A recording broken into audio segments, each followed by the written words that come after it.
And roll on down onto your back with your feet planted this time. Back fairly neutral. Now we're gonna exhale and take our right knee into our chest, and as we do that, press our low back into the floor. So it's a posterior tip of your pelvis. Your tailbone curls up, your knee comes in, engaging our hip flexor region. And that's an exhale of the breath. And then inhale, arch your spine. Take your low back away from the floor and reach your leg out with a bit of an arch to your spine. Reach your heel out. If you have a sticky surface, dig your heel into the floor. Try to keep your heel there, and then as you exhale, try to curl your spine back down to the floor. Try to touch your low back to the floor. Try to keep your heel long, but it might drag in towards you a little bit. And then inhale, arch your spine, and your heel might come away from you a little bit. And then exhale, curl, and try to keep your heel far away from you as you press the top rim of your pelvis and your low back into the floor. Let's do it 2 more times. Inhale, arch, reach your heel away, and then exhale, curl. And you can let your leg be fairly relaxed. So inhale and arch.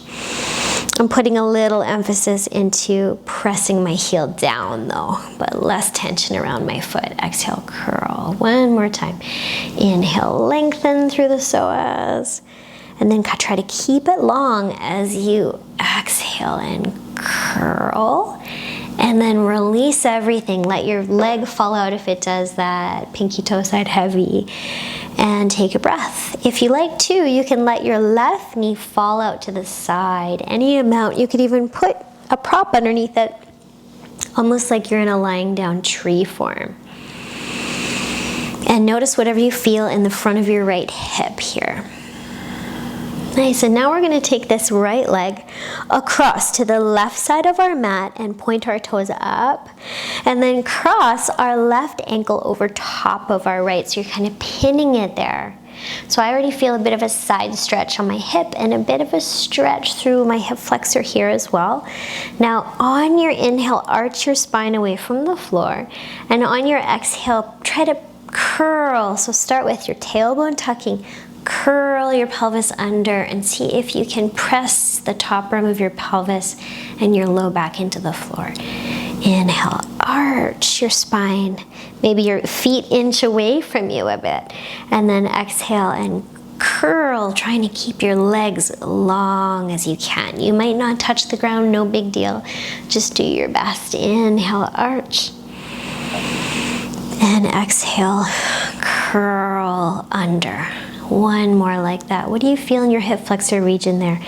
Inhale, arch, and exhale, curl under, and relax that. We'll unhook our left foot, walk our legs back into the center, so you're back in that constructive rest form where your feet are planted and your knees can be in line with your hips, or maybe they fall in a little bit.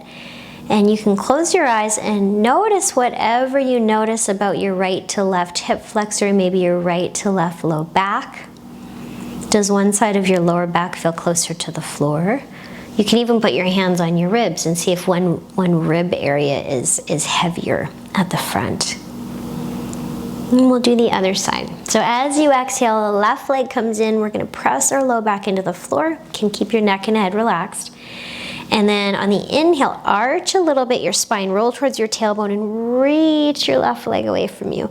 And keep your left leg long, maybe inch your heel away. Try to keep your heel as far away as you can, and then curl top rim of your pelvis and your low back to the floor. You'll feel your abdominal muscles engage as well. Inhale, arch, your leg might slide away from you a bit. And then try to keep it long, and exhale, curl top rim of your pelvis and low back to the floor. Inhale, arch, and my head is kind of moving with this. As I arch, my chin is coming towards my chest. And as I curl, my chin is coming away from my chest. So notice if that's true for you. As you inhale and arch, your chest gets buoyant towards your chin, and your chin might come to your chest. And then as you curl, your chin might reach away. Nice, and we'll come into the center and relax our leg fully. You might take your bolster or blanket roll and open your knee out to the side, your right knee out to the side, like you're in a very leisurely lying down tree form. And notice whatever you notice in your left hip flexor and low back.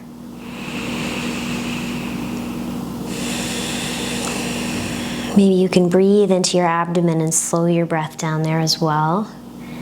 And then we'll take our left leg across to the right side of our mat and take our right leg on top there so that we're crossing our legs, but we're coming into a bit of a side bend. And you might inch your heels away, get a bit longer there in your legs. And then you can arch your spine and curl under. So pressing the top rim of your pelvis and your low back into the floor. Inhale and arch. So if you notice, when you're curling, can you, as you curl, think about squeezing your two frontal hip bones together instead of tenting the center of your abdomen upwards. So think about deepening your abdomen back towards your spine and widening your abdomen towards the floor. So arch and curl. Wide back and deep at the front here. Arch. Maybe inch the heel away and curl under. Arch. And round under. Beautiful. And you can unhook your leg, walk your feet back so that you're back in that constructive rest.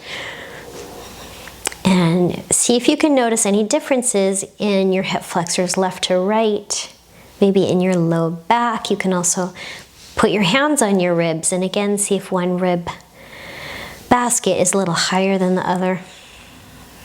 Does your low back feel a little more willing to drop to the floor? And can you land your body, let yourself get a little more gravity fed?